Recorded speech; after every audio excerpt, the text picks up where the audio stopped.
Πατριάρχης Ιακώβ, αυτός που πάλεψε με το Θεό. Ο Ιακώβ ήταν πατριάρχης του Ισραήλ και πρόγονος του Ιησού. Ήταν ο δεύτερος γιος του πατριάρχη Ισαάκ και της Ρεβέκας. Ήταν μικρότερος και δίδυμος αδελφός του Ισάβ και πατέρας 12 γιών, οι οποίοι έγιναν προπάτορος των 12 φυλών του Ισραήλ. Ο Ιακώβ πήρε αυτό το όνομα που σημαίνει υποσκελιστής, γιατί όταν γεννήθηκε κρατούσε την πτέρνα του αδελφού του Ισάβ. Αργότερα παίρνει και το όνομα Ισραήλ, το οποίο στη συνέχεια γίνεται το εθνικό όνομα όλων των Εβραίων. Χρονολογικά ο Ιακώβ έζησε σύμφωνα με την Παλαιά Διαθήκη κατά τον 18ο π.Χ. αιώνα.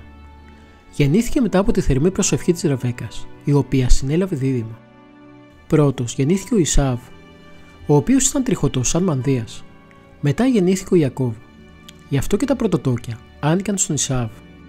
Ο Ισάβ ήταν εξαίρετος κυνηγός, άνθρωπος της υπαίθρου, ενώ ο Ιακώβ ήταν ήσυχος άνθρωπος που του άρεσε να μένει στη σκηνή. Ο Ισαάκ αγαπούσε τον Ισάβ γιατί του άρεσαν τα φαγητά του κυνηγιού, ενώ η Ρεβέκα αγαπούσε τον Ιακώβ. Κάποτε που ο Ιακώβ ετοίμαζε ένα φαγητό, έτυχε να γυρίσει ο Ισάβ κατάκοβος από τους αγρούς. Ο Ισάβ είπε στον Ιακώβ: «Άσε με να φάω από αυτό το κοινό φαγητό, γιατί είμαι εξαντλημένος». Ο Ιακώβ όμως του απάντησε: «Πούλησέ μου σήμερα τα δικαιώματά σου του πρωτοτόκου». Και ο Ισάβ πώλησε τα πρωτοτόκια αντί πινακίου φακής. Το θέμα πρωτοτόκια τυπικά έληξε. Έπρεπε όμως να ολοκληρωθεί με την ευλογία του πατέρα. Αυτό επιτέχθηκε με συνωμοσία της Ρεβέκας και του Ιακώβ. Παρόλο που ο Ισαάκ κατάλαβε την απάτη, έδωσε την ευλογία του στον Ιακώβ. Ο Ισάβ μίσησε τον Ιακώβ εξαιτίας της ευλογίας που του είχε δώσει ο πατέρας του. Η Ρεβέκα έστειλε τον Ιακώβ στον αδελφό του Λαβάν στη Χαράν, μέχρι να ξεθυμάνει ο θυμός του Σαάβ. Ο Ισαάκ ευλόγησε τον Ιακώβ και τον κατεβόδωσε ώστε να πάει στο Λάβαν και στη Μεσοποταμία. Ο Ιακώβ πηγαίνοντας προς τη Χαράν, όταν έδει ο ήλιος, έφτασε σε έναν τόπο όπου και έμεινε για να διανυκτερεύσει. Έβαλε ένα λιθάρι για προσκέφαλο και έπεσε να κοιμηθεί. Στον ύπνο του είδε μία σκάλα που στηριζόταν στη γη και η κορφή της άγγιζε τον ουρανό.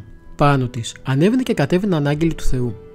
Ο Κύριος στάθηκε πάνω της και του είπε: «Εγώ είμαι ο Κύριος, ο Θεός των πατέρων σου Αβραάμ και Ισαάκ.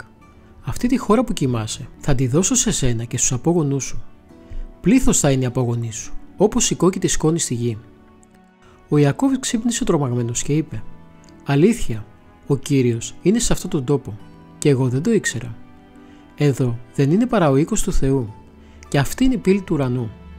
Το πρωί που σηκώθηκε πήρε το λιθάρι που το είχε προσκέφαλο, το έστησε ως ιερή στήλη και έχει λάδι πάνω στην κορφή της και ονόμασε τον τόπο εκείνο Βεθήλ, οίκος Θεού, ενώ πρωτήτερα ονομαζόταν Λούζ.